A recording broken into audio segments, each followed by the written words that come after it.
Okay, without further ado, this is I'm going to talk about the right way to steal, like Harry Styles and Sheryl Crow and a few others, but not the wrong way, like Radiohead and Robin Thicke and a few others. I figured I'd throw Radiohead in there because it turned out to be a little bit of there's a fun crowd out there that likes to talk about Radiohead.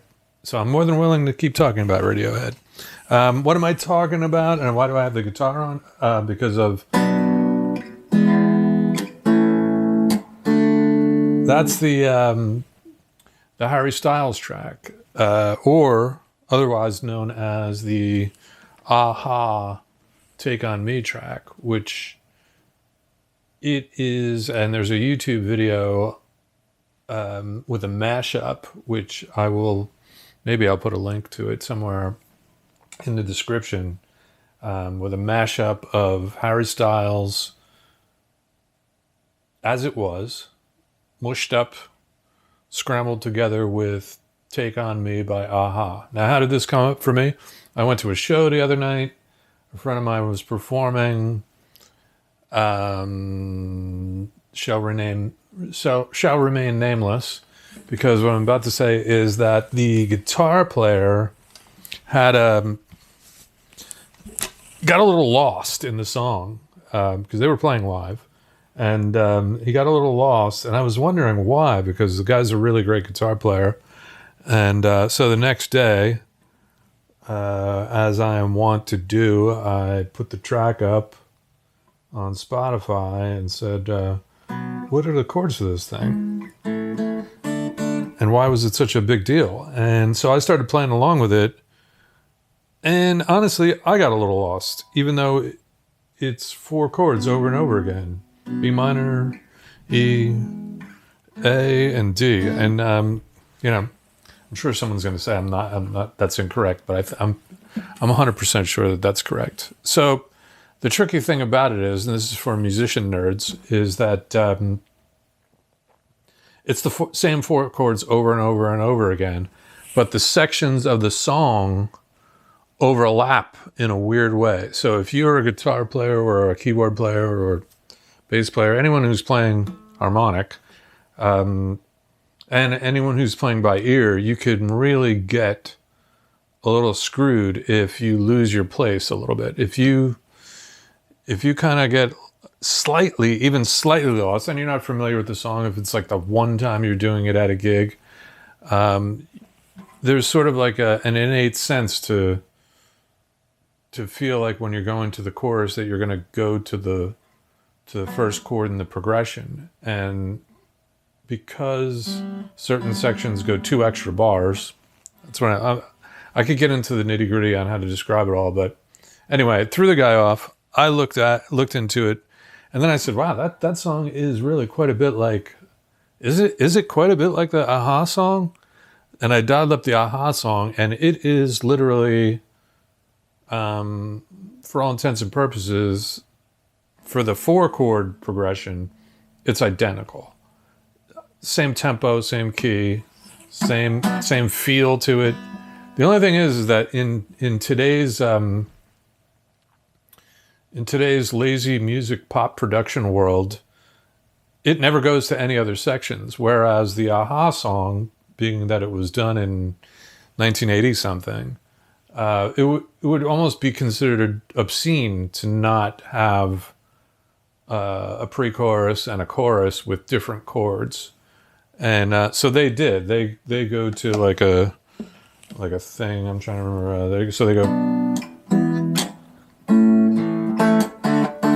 That's the main verse riff opening, but then it goes out. Take on.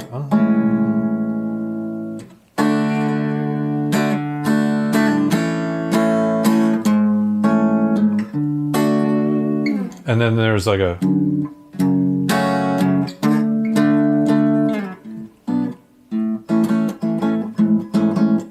You got the picture. There's more chords and there's more sections. So I think that's how Harry Styles got away with it, because I looked into it. It doesn't seem as though there was any lawsuit or sharing of credits or anything like that. The Sheryl Crow one is interesting. I don't think she shared anything with Steelers Wheel, I guess, is the group that did. Her song is All I Want to Do Is Have Some Fun. Their song is Stuck in the Middle with You. They are, vibe-wise, very similar. The instrumentation, the lap steel guitar, slide guitar kind of thing, all the little percussion-y things. Very similar vibe. The Tuesday Night Music Club, which was where that album came from, was a group of musicians who were getting together and jamming and coming up with different pieces of music, and they invited Sheryl Crow down, who was like a struggling new artist. Her first album got shelved. You've all basically never heard it. It was like a pop album. It got shelved. She was kind of rambling around trying to figure out what to do with her career. She got introduced to Bill Bottrell and the guys from Tuesday Night Music Club. They would get together and jam on Tuesday nights. That was one of the ditties that they were jamming. I'm guessing that they were jamming Stuck in the Middle with You and said like, hey, let's just like, do one of our own. And they did enough of a twist, plus it's a girl singing it, plus it's different melody, different lyrics and all that. And I know people are going to go nuts with the like, well, there's only so many chord progressions. My take on it is like this. Yes, of course, there's only a certain amount of chord progressions. Yes, certain things, if you were to stop allowing them to happen, sort of like sound-alikes, there would be no more songs. But I look at it this way: if I were an artist and I'm in the studio, there's another studio down the hall, and I'm working on a song after I heard them working on Stuck in the Middle with You, and I went in the next room over and started working up a little track called All I Want to Do Is Have Some Fun. Would I even have the nerve to invite Steelers Wheel in the room and say like, hey, check out what we're working on right now, and play that for him? Same thing with Robin Thicke when he was working with Pharrell and they're doing the Blurred Lines track. If Marvin Gaye and or the crew that he was working with were down the hall working on I can't remember the name of this title. Maybe it's Get Up or something like that. If they were working on the original track, would Robin Thicke and Pharrell have the nerve to play that for them? No. I mean, it would be embarrassing. It'd be like, hey, let me hear what you're working on. Oh, okay, yeah. Here's what we're working on. No, I don't hear any similarity. It didn't really work out for Robin Thicke, and I'm kind of happy about that. I think that I think they went too far. And in the video later on, I'll possibly get to it, but I was on a session before the Blurred Lines track with a producer, notable and high profile enough. And he was working on a track, and he said, Tone, this is kind of the vibe I'm going for. And he played me that Marvin Gaye song and said, this is what I'm going for or whatever. I'm like, this is the vibe. And he didn't say like, hey, I'm going to try and copy this thing.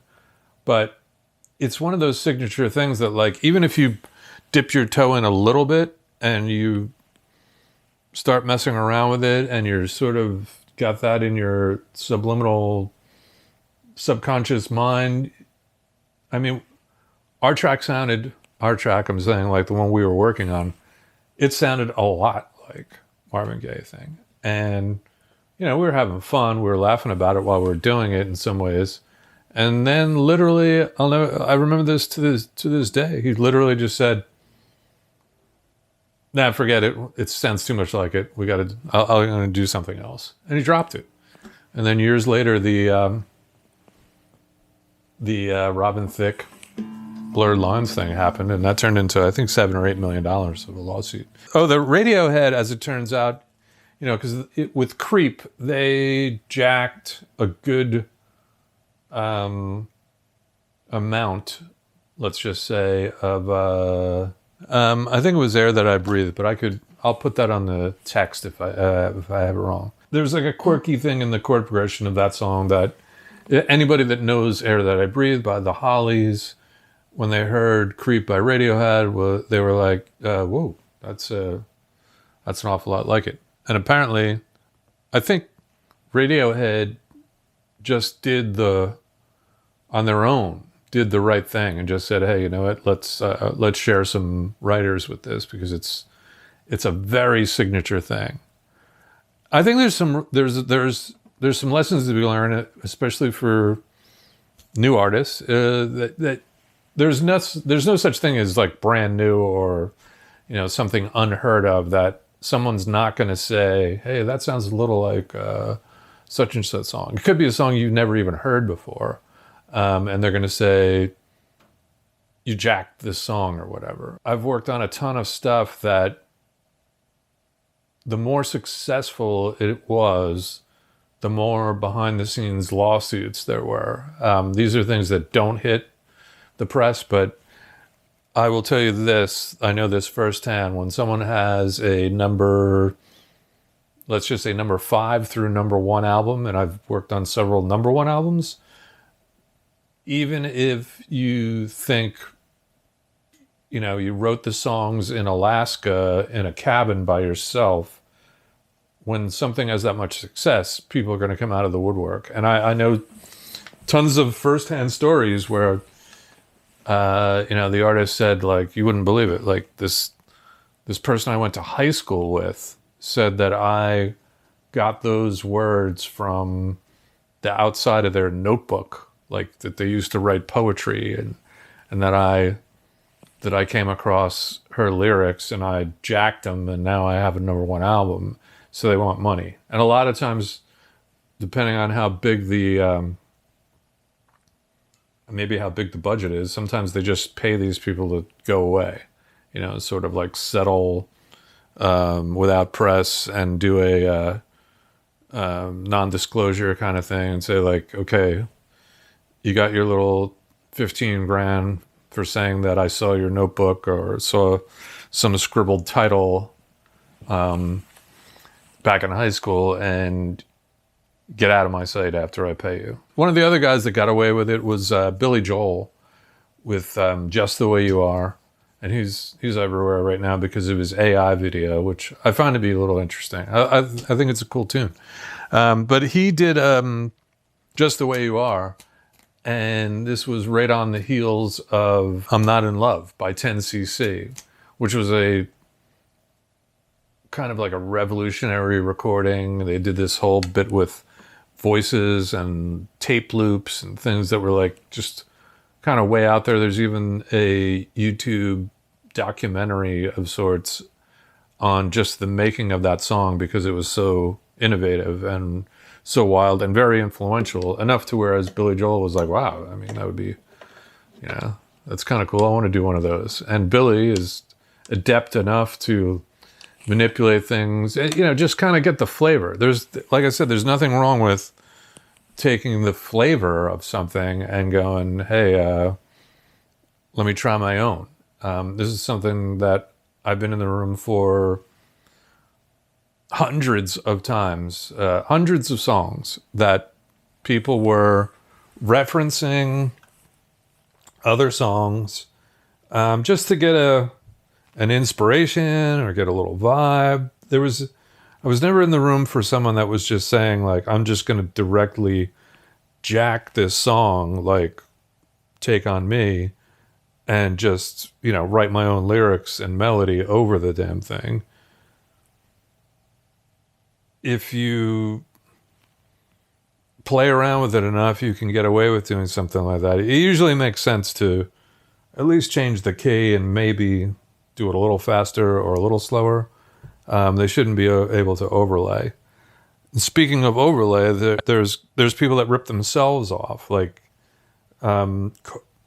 Nickelback is somewhat notorious for it, and there are mashups online with literally Nickelback just, found a formula that was working, and their songs, several of them can literally play at the same time with another one of their songs and match as far as exactly how everything happens.